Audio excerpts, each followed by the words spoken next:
प्रभु के पवित्र और जीवित नाम में सबको जय मसीह की। हम प्रभु का धन्यवाद करते हैं कि प्रभु ने पिछले सप्ताह हम सबको संभाल कर रखा। प्रभु ने हमें आज सप्ताह के पहले दिन हमें अपने चरणों में आने का सौभाग्य दिया। आइए आज के मनन के लिए हम प्रभु के वचन में से एक वचन पढ़ेंगे, मत्ती 5:6 वचन। इस वचन में इस प्रकार लिखा है, धन्य है वह जो धर्म के भूखे और प्यासे हैं, क्योंकि वह तृप्त किए जाएंगे। मेरे प्रियो, हम इधर देखते हैं कि परमेश्वर का वचन हमें बताता है कि धन्य है वह जो धर्म के भूखे और प्यासे हैं। धर्म का मतलब सच्चाई है। मेरे प्रियो, हम संसार में देखते हैं कि लोगों के अलग अलग धर्म हैं। ये धर्म लोगों के द्वारा ही बनाए गए हैं। प्रभु ने सृष्टि करते वक्त इन धर्मों को नहीं बनाया, लेकिन वचन के अनुसार धर्म का अर्थ है सच्चाई, और वह सच्चाई प्रभु यीशु मसीह है। और उसका हर एक वचन भी सच्चा है। उसका वचन कभी भी झूठ नहीं कहता। और प्रभु यीशु मसीह ही केवल सच्चा परमेश्वर है, जिस पर हम संपूर्ण विश्वास रखते हैं। हमने पढ़ा कि प्रभु की धन्य है वह जो धर्म के भूखे और प्यासे हैं।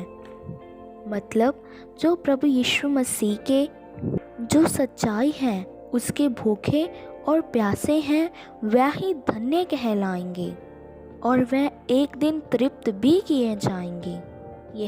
ये वचन हमें बहुत ही तसल्ली देता है कि हमारा प्रभु यीशु मसीह ही धर्मी है, केवल वह ही सच्चाई का परमेश्वर है। हमने उसके वचनों को मानकर चलना है। वह भूखों की भूख और प्यासों की प्यास मिटाने वाला परमेश्वर है। वह अपने लोगों को कभी भी लज्जित नहीं होने देता। वह धर्म के खोजियों पर दया करने वाला पिता परमेश्वर है। हमारी भूख और प्यास प्रभु यीशु मसीह में ही ख़त्म होती है। वह ही अपने वचनों के द्वारा हमें तृप्त करता है। हमें धर्म की भूख और प्यास होना बहुत ही ज़रूरी है, और उस भूख और प्यास को मिटाने के लिए हमारा प्रभु यीशु मसीह के साथ जो सच्चा परमेश्वर है, एक अच्छा संबंध होना चाहिए और गहरा संबंध होना चाहिए, क्योंकि वह ही केवल धर्मी और सच्चाई से परिपूर्ण है।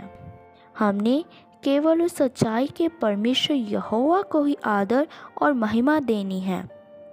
कई लोग उस महान परमेश्वर की जो प्रभु यीशु मसीह है उसकी भूख और प्यास नहीं रखते। वे अपने जीवन से परमेश्वर को आदर और महिमा नहीं देते। ऐसे लोग उस महान सच्चे परमेश्वर का निरादर और अपमान करते हैं। ये बहुत ही गलत बात है। उन्हें इस धर्मी प्रभु की भूख और प्यास में रहना अच्छा नहीं लगता। उन्हें सिर्फ दुनियादारी में रहना अच्छा लगता है। वे अपना मन सिर्फ सांसारिक और शारीरिक बातों पर ही लगाते हैं, और ऐसा करने से वे परमेश्वर के अनाज्ञाकारी बन जाते हैं। वे परमेश्वर की आज्ञाओं पर चलना छोड़ देते हैं। लेकिन हम जो प्रभु यीशु मसीह पर विश्वास रखने वाले हैं, हमने दुनियादारी में फंसकर उस महान परमेश्वर के अनाज्ञाकारी नहीं बनना, लेकिन हमने उस महान परमेश्वर के वचनों को मानकर आज्ञाकारी और अधीनता के साथ इस संसार में चलना है।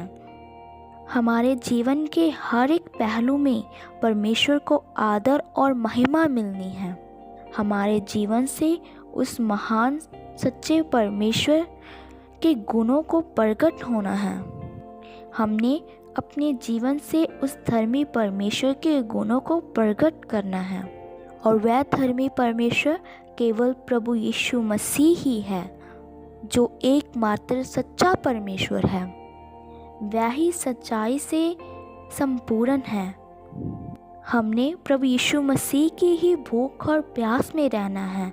हमने तो ही हम धन्य कहलाएंगे और तृप्त किए जाएंगे। मेरे प्रियो, इन वचनों के द्वारा प्रभु आप सबको आशीष दें।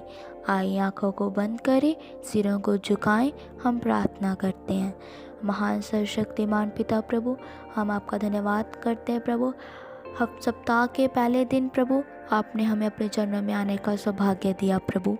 प्रभु आपने ये वचन हमें खोल कर दिया प्रभु कि हम सच्चाई को जानकर ही आगे बढ़ सकते हैं, और वह सच्चाई केवल प्रभु यीशु मसीह ही है। हमने उसकी भूख और प्यास में रहना है प्रभु। प्रभु हमें यकीन है प्रभु कि आप हमें एक दिन ज़रूर तृप्त करेंगे प्रभु। प्रभु यीशु मसीह में हमारी भूख और प्यास दिन प्रतिदिन बढ़ती जाए प्रभु। हम आपका धन्यवाद करते हैं प्रभु। हर एक को प्रभु तेरे वचनों के अनुसार चलने के लिए कृपा दीजिए मेरे पिता। प्रभु हमारी सबकी प्रार्थनाओं को सुन लो प्रभु। आप हमारी प्रार्थनाओं का उत्तर देने वाले केवल एकमात्र पिता परमेश्वर है प्रभु यीशु मसीह। हम आपका धन्यवाद करते हैं प्रभु यीशु मसीह के नाम में मांगते हैं, आमीन। सबको जय मसीह की। मारानाथा।